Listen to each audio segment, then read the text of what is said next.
Right, we're going live on YouTube in 3, 2, 1, 3/4, 0.5, 0.25. Yes, I think we're live on YouTube. So, Tuesday afternoon, it's just showing up on my screen. Send me your questions. Yes, we are live on YouTube. Right, let's mute that for a while. Yep. All right, so we're live on YouTube Tuesday afternoon, just after 2 p.m. So therefore, it must be question time with the party wall guy. Welcome. Apologies for that little delay. Right, let's get going. Let's get going quick. I was working on something really interesting. Can't wait to share it with you. So, introduction. My name's Dil Gujral. I'm the party wall guy. And every Tuesday, just after 2 p.m., we talk about the very interesting and enormously involved subject of Party Wall Act and Party Wall process. I am the chief surveyor at 1996 Party Wall, and it does what it says on the tin. We're a Party Wall. We're a Party Wall surveyors, and thank you for joining us this afternoon. I think we've been having a couple of tech issues for the last 2 weeks, so apologies for that. But as with all things, it can get interesting. So let's move it along. This is a question and answer session, so please send in your questions.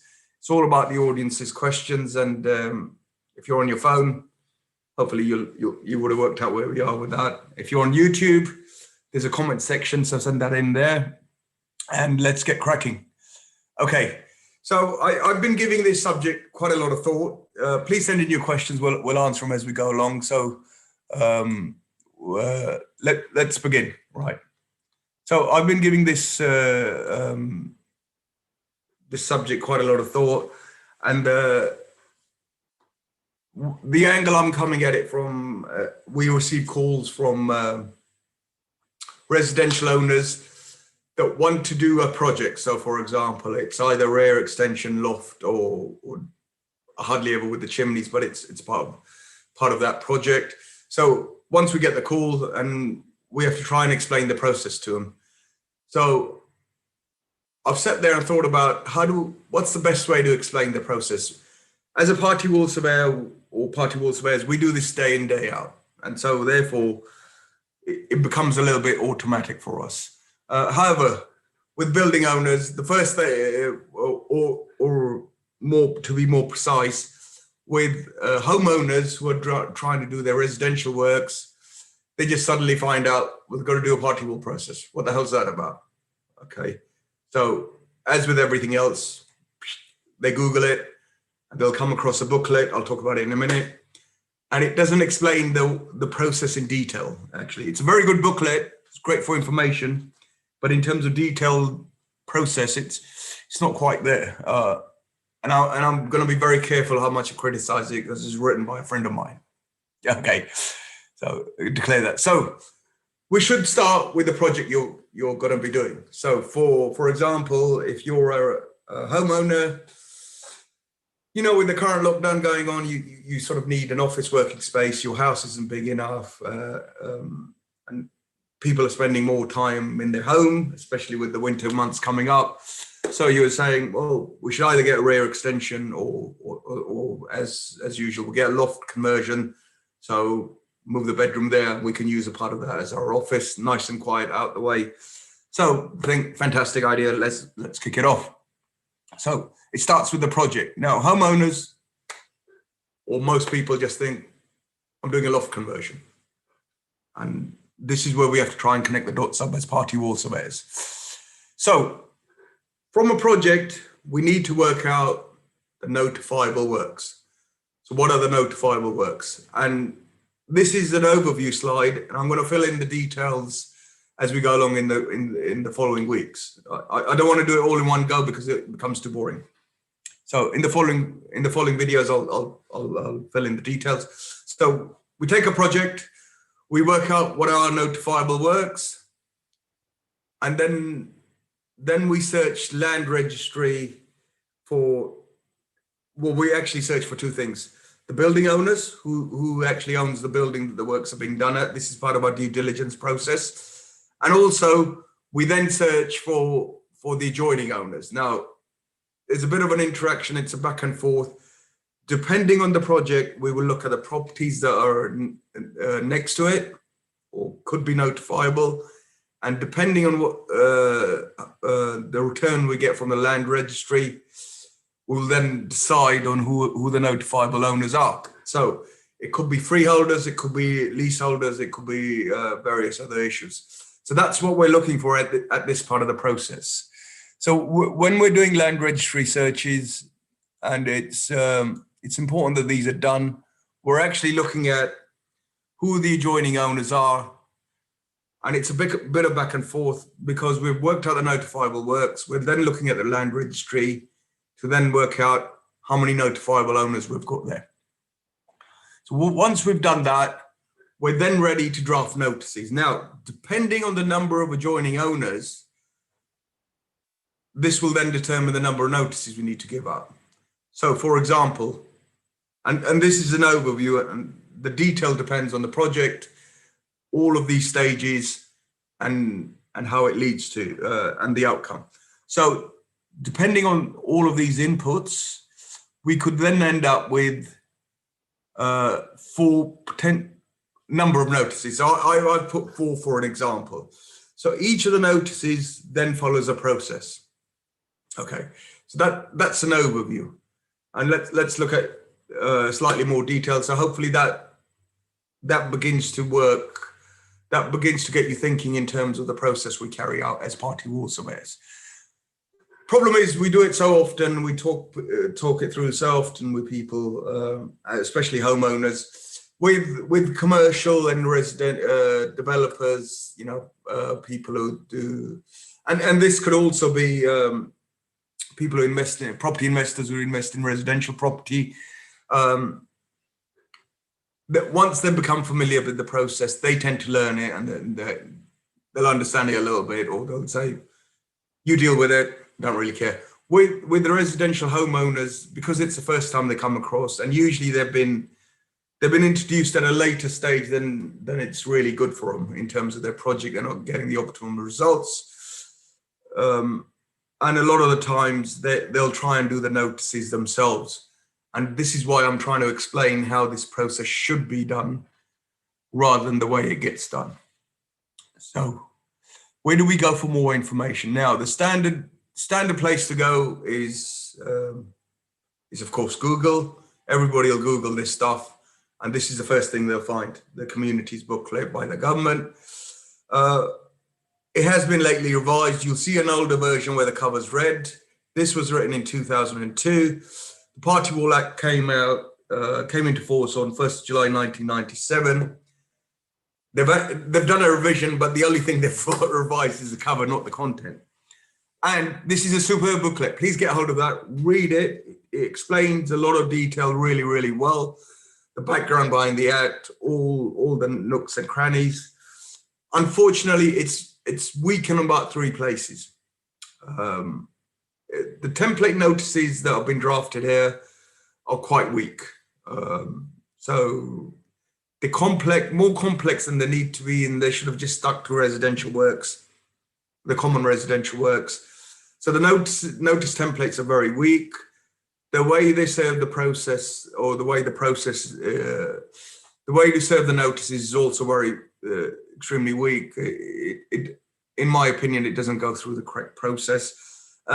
And the reason being, at that point in time, they believed there wouldn't be so many dissents or non-replies to party wall notices. The other factor that comes into play here is there was a change from the London Building Act 1939, which was a predecessor to the Party Wall Act. Most laws have a predecessor law that then gets revised into a newer law. So the Party Wall Act 1996, let me give it its full title. The Party Wall Etc. Act 1996 came into law on the 1st of July 97. Its predecessor was London Building Act 1939. And it actually all goes back all the way back to 1666, the Great Fire of London, when the chap who did the St. Paul's Cathedral wanted to knock down the whole of London and make it a grid-based city. And Charles I or II, can't remember which way around, wouldn't let him do it. So anyway, so the outcome from the Great Fire of London was that at that point, everybody used to have the floor joists spanning left to right, and they did rest on shared walls, party walls, I guess. And that's why the Fire of London spread so quickly. So that was the first start of a building code where they said, no, you've got to stop doing that. You've got to build masonry walls, and your joists therefore end up running back to front. So you've got to have fire separation between each of the houses. Stop this. Actually, Fire of London started in Pudding Lane, as you may well know. Stop the fire, a future event occurring. So they've obviously taken a learning and brought it forward. Anyway, enough of the history. Enough of the histrionics. Basically, very good booklet, super for information. However, weak on how to serve notices, the intricate process of it, and what's then termed as a 10-4 process. This is why we get, as party wall surveyors, every week we get at least 2 people asking, we haven't received a reply, what do we do? We haven't received a reply, what do we do? The reason being that the previous booklet doesn't discuss that. It's a little bit of an overview. We've created this detailed booklet. It's free. You can get it from getting in touch with me on LinkedIn. If you send me an email, happy to send it to you. Free booklet, and the credit belongs to a friend of mine who designed this actually step-by-step process. I like to think I'm quite a good party wall surveyor, but in terms of sitting there thinking about the process, it's not quite my forte. So this chap had 25 years of experience in IBM, and literally does this. The way he operates is just superb. So you'll see on there, it's 12 points. And in a future video, I'll go through each of those points now that I'm thinking about how we do each of these issues. And I believe this is where the land registry searches are. So it goes through how you should actually correctly serve notices. So it will all go through there, and basically it's a tick list. So each time you do this, you press the tick, you know where to go on to next, blah, blah, blah, blah. And on the next video, I'll actually go through it line by line, get the slides ready. So it's quite important. Feel free to get in contact, grab this. And this is for very simple residential work. So we're only covering lofts, rear extensions, taking out chimneys. We actually don't cover basements, and porches is a bit of a hybrid, so it'll be covered in there. Usually we don't do that many porches. I think it's a bit of a waste, but anyway, it's a different scenario. So leading on from that, the question we will get asked by a number of, and I'm going to say residential homeowners, but also commercial developers as well. What are the timescales? How long will this process take? Because I need my loft yesterday. My kids are getting on my nerves. The other half is driving me crazy, and I'm being forced to work from home. Can I have my loft yesterday, please? More or less, you know. And the other question is, well, we can't really afford to do a loft. You know, some of us on furlough, we haven't got the money. It's quite a difficult time for everybody out there. And it's something that they've had to go into doing. The second most common question is, what are the costs? It's usually the other way around, actually, thinking about it. What are the costs and how long will it take? or sometimes they don't even ask how long it'll take. So, have I got, hang on a minute. Okay, so these are the questions we get asked. And then going back to the party wall process, as I said, it's the other overview of looking at it. Each of those notices, as I previously discussed, each notice has this sort of life cycle. It's started by the building owner. So they'll serve a notice to their adjoining owner. And the one classic mistake we get all the time is, and I hear it all the time on people's homeowners' calls, we've sent our neighbours a party wall agreement. They haven't replied. So this is actually wrong terminology. It's just a notice. And in fact, the Party Wall Act shares a common legal process with a number of other acts. In terms of the way it works is exactly the same. One of the ones I've come across is extending leases, so on and so forth. It's all process driven. The process is very much similar. So that's why it's just lawyers No comment on lawyers here, if anyone listening in, but it's just how it's framed. So part one, settled by the building owner. Stage two is actually decided by the adjoining owner. Now, the reason we've got two parties involved, building owners have a right to build on their property, but it's unfair. The other side of the coin, if you like, is the adjoining owner, and it's unfair on the adjoining owner that their works are likely to be affected by building owner's works. And this is the primary reason for the Act coming in the first place. There's a whole bunch of potential litigation becoming available. And with litigation, nobody but the lawyers wins. Okay, just got a comment coming in. Party wall, etc. explanatory booklet just downloaded. 53 pages, free, good download. Yeah, please download it. It's a good booklet. It is weak on other points. And I think if somebody went back and revised it, they may take a different view of it. But at that point in time, the government actually believed that by and large people would get on and have agreed surveyors. And that was the thinking behind the Lord Lytton, Earl of Lytton, who sponsored the bill, and with everything in Parliament, times always short. So they basically lifted the Act, put it in there, and hence I'd say one of the eminent barristers, Stuart Frames, who's read the Hansard's minutes. So the thinking behind the Act states that people thought that everyone would consent. It wouldn't end up in a precarious position that it currently does sometimes. All right. So, sorry, back to stage two, decided by schedule or condition. Stage two is decided by the adjoining owner. Schedule or condition, this is largely photographic survey, very much similar to renting a car. So, you know, when you go and rent a car, they'll take photographs of the car. And then when you bring it back, there's no arguments of what it was like before or after. Very much similar process, and thank God for modern tech, and we can do photographs. We do struggle with that with some surveyors at the time. They don't, believe it or not, they don't like photographic stuff. Different talk. The schedule of condition actually protects the building owner from false and malicious claims. So if you're the building owner, ideally you want a schedule of condition on your neighbour's property. You can't force them to do it. An Englishman, careful how I say this, an Englishman's home is his castle, or English person's home is their castle, however you want to view it. So you can't forcibly go to your neighbour's property. So just remember that. But a schedule of condition largely functions to protect the building owner. An award is actually is the document which can be termed as a party wall agreement. So they have a right to have an award, which is a legal document. It's an agreement between the two parties. It's drafted by surveyors. It can't be drafted by the two parties. They're not allowed to do the drafting. That's the only two people in the world that can't act as party wall surveyors.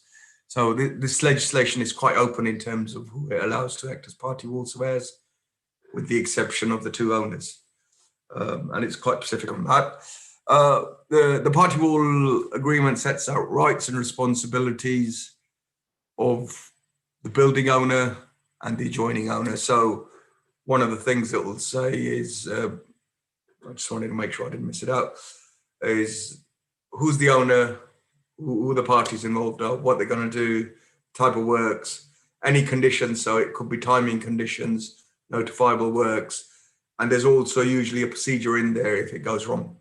So just to emphasize on that point, it's the adjoining owner's right to decide if they want compensation in lieu or if they want the building owner to fix it. So basic terminology. Talking about basic terminology, I'm going to quickly run through basic terminology. So basic terms in the Party Wall Act. You'll have the building owner. Now there's only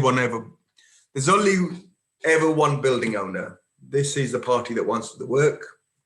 It could be the homeowner, it could be the property developer or the investor. It could be a limited company. It could be someone in person. Regardless, there's only one party.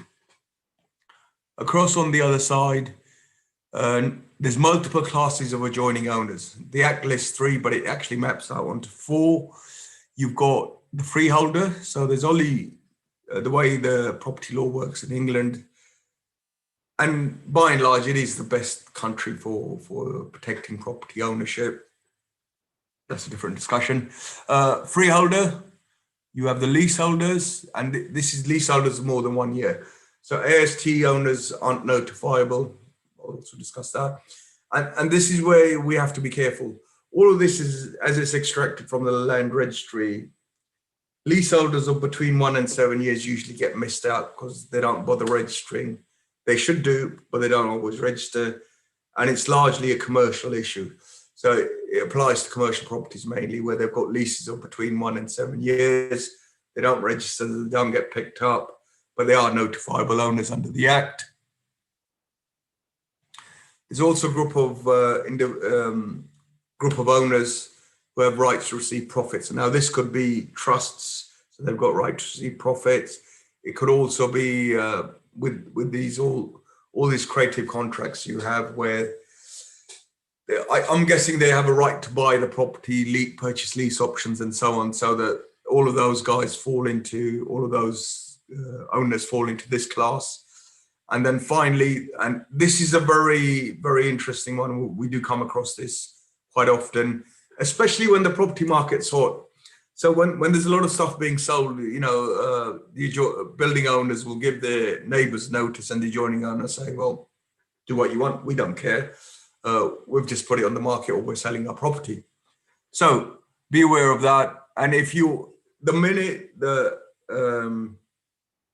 adjoining owners exchange, they become notifiable owners.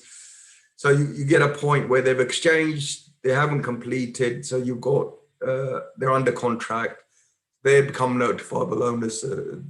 These are the new guys. The old ones will drop away, so therefore, when the old ones drop away, they're actually no longer notifiable owners. And it's that transition that you have to watch out for. Usually, if you're on speaking terms with the neighbors, it's all well and good. They'll usually tell you, do what you want, we don't. It's not quite like that, but I'm just being a bit silly here. Do what you want, we don't care. We're moving to our new shiny new house or shiny new flat, whatever it is. This can cause you problems as someone who wants to do the works. So excluded parties, short-hold tenants, council tenants aren't notifiable, and mortgage companies aren't notifiable. So so if you remember, and I might juggle the slides around actually, because it might make more sense to look at this slightly differently. For each notifiable, for each type of works, there could be different adjoining owners, and for each notice, this is the lifespan. This is a summary of what should go on. So you should serve a notice, and stage 2, where the adjoining owner consents, carry out a schedule of condition, you're good to go, and the works are able to start. On a different notice, you could have the potential where the adjoining owner dissents. It could be a deemed dissent, or it could be a actual dissent, and there's a difference between the two. I'll explain that at a later stage. By and large, they could either have an agreed surveyor, or there's a right for the adjoining owner to have their own surveyor. The output actually is very similar in residential circumstances. In fact, it's similar in all circumstances. In residential stuff, there's not that much difference, but it's a right that it's in law. So the output usually ends up being a schedule of condition and a party wall award. So they can either have just a schedule of, I think there's something missing there. That should show, sorry, that should say a schedule of condition there. It obviously says it there, but anyway. On the other side, if there's no response, and this is the most common question we get asked, apart from what the hell is a party wall act and what do I do? The second most common question, I guess, is we've had no reply from our neighbors, what do we do? And this is where you've got to go into a 10-4 process, send them a reminder letter, and the adjoining owner, the surveyor appointed on their behalf, requests a schedule of condition. And again, you already start works. Now, when the Act first came into force, and it is a few years ago, it's been a few years since I've had an argument with a property professional who should know better. I used to get into arguments all the time, and it was, we've served a notice, we can start. No, you can't. It's definitely not true. Anybody who says that doesn't know their stuff, because they're acting on Chinese whispers. Hopefully I can still say that, I'm not sure.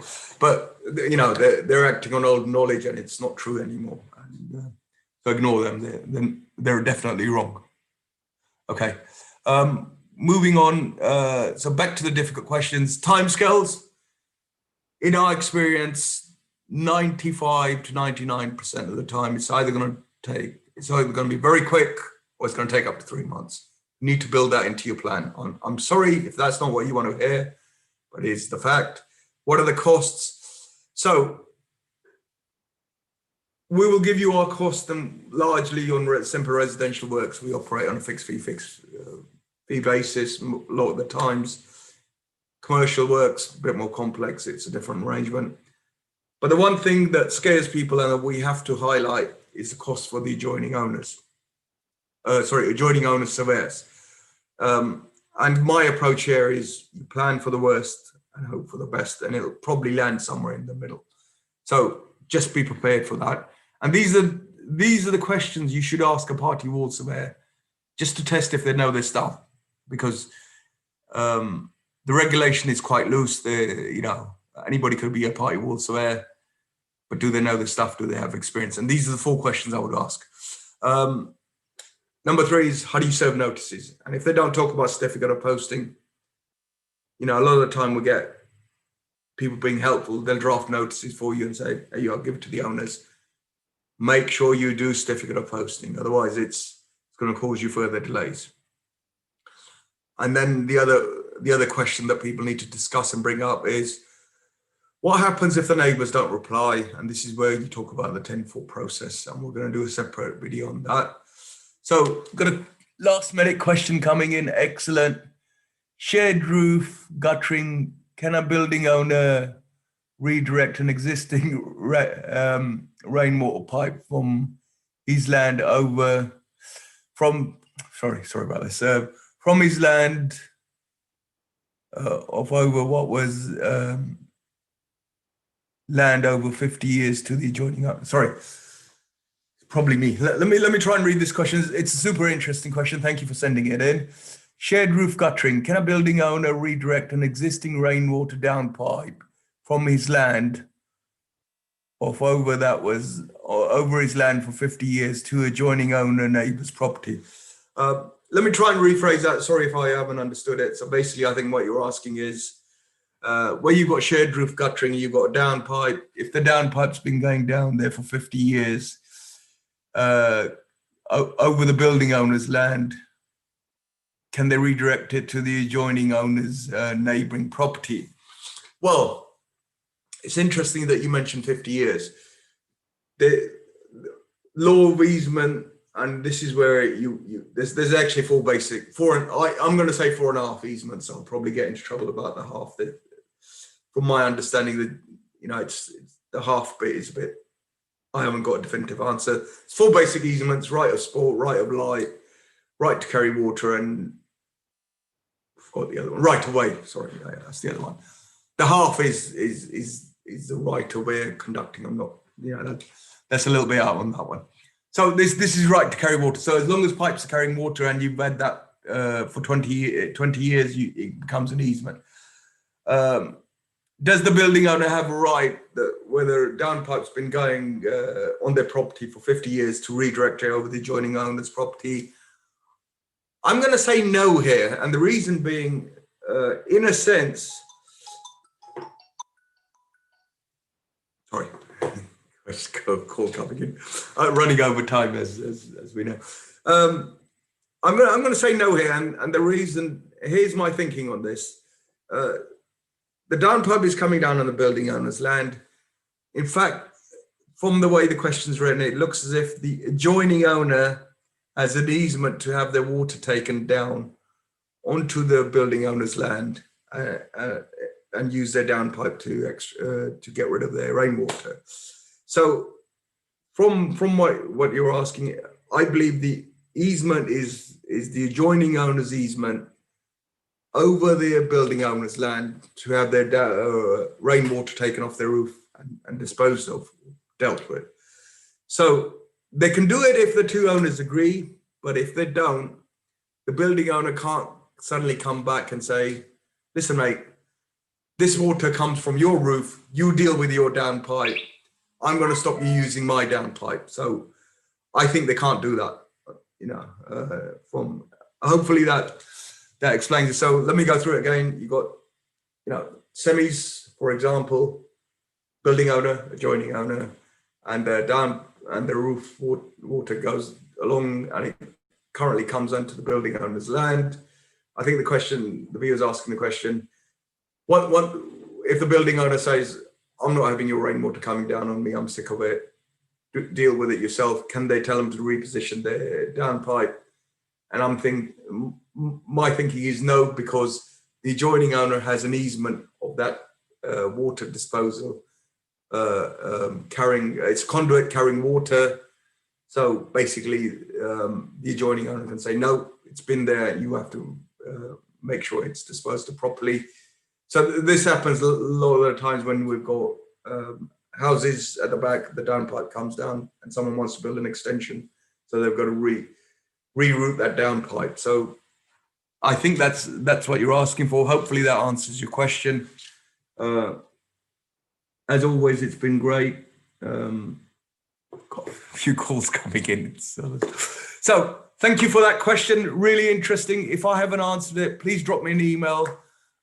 It's not quite a party wall question, but we have to be careful as party wall surveyors. You have to make sure, and this is a hard bit for not only homeowners and property owners to understand, but also party wall surveyors.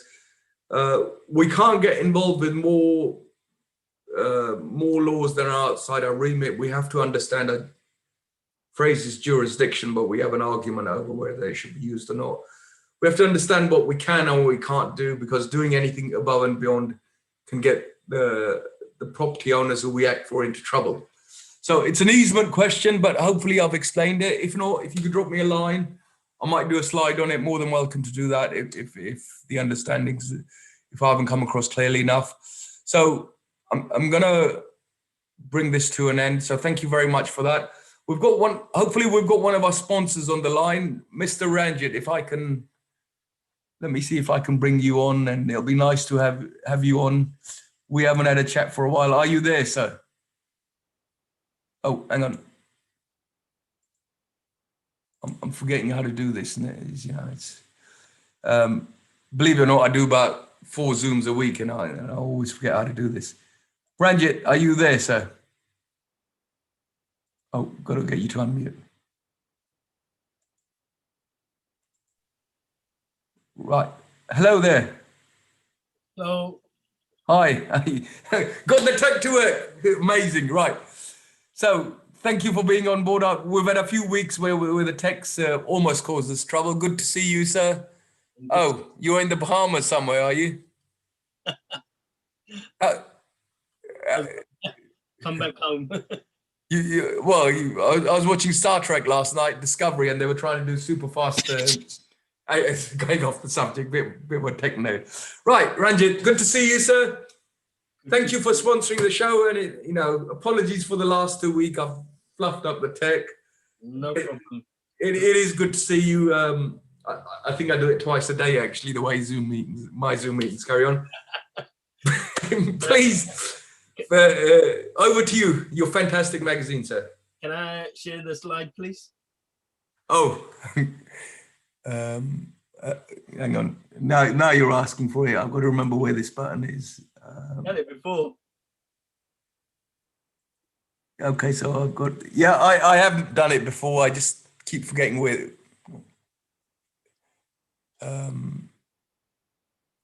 No, hang on. I'm going to have to do it. I'm going to have to do it the silly way.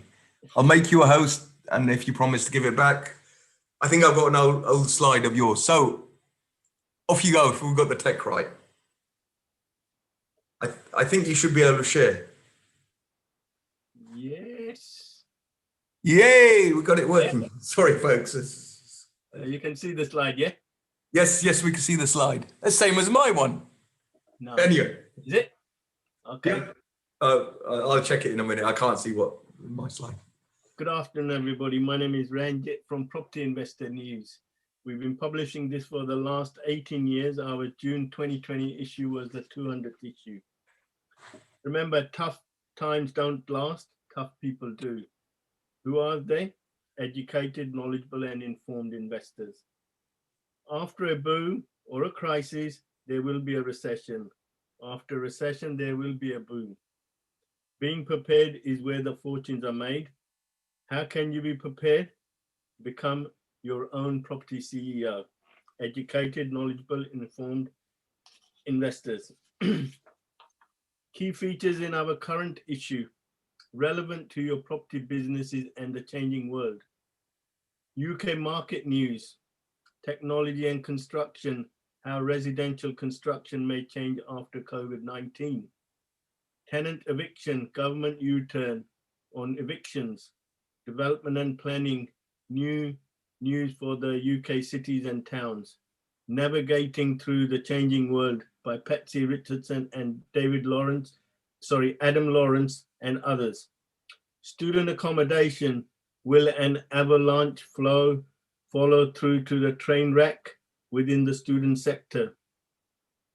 How to turn refusals into permissions in 8 weeks by planning consultant David Kemp. The public is on your side, says professional financial advisor Manish Kataria.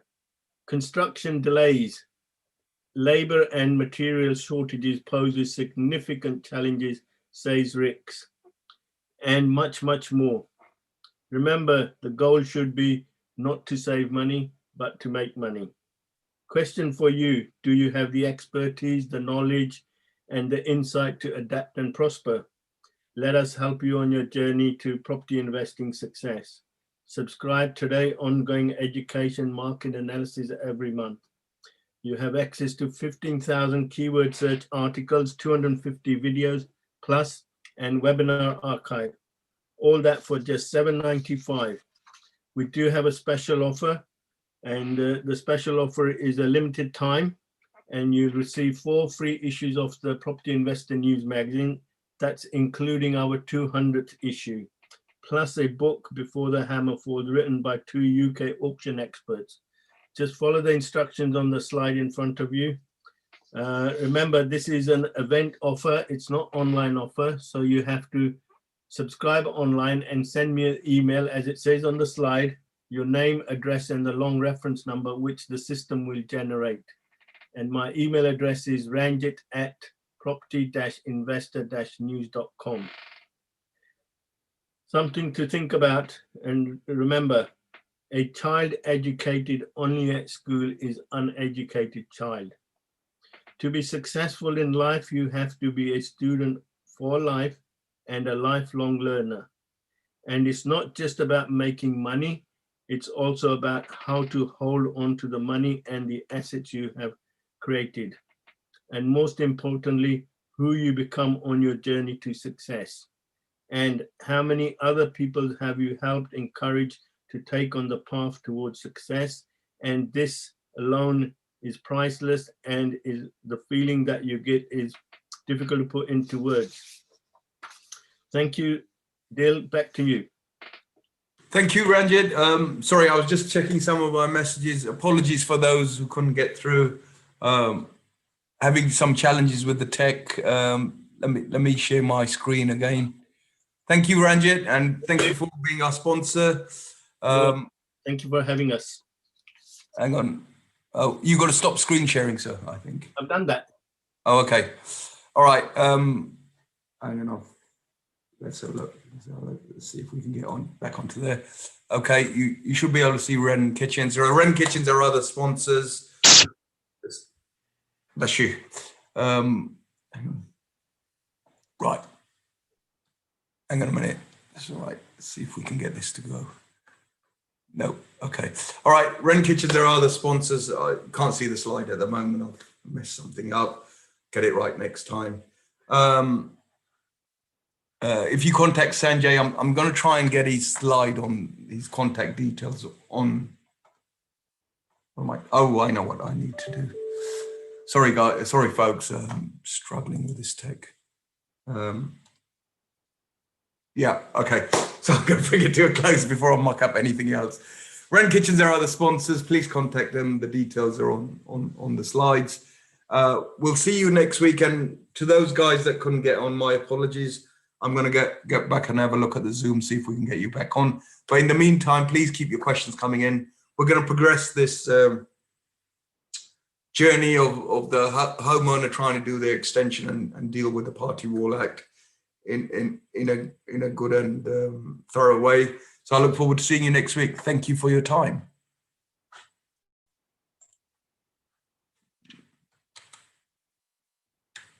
I'm actually almost lost in my. Oh, there we go.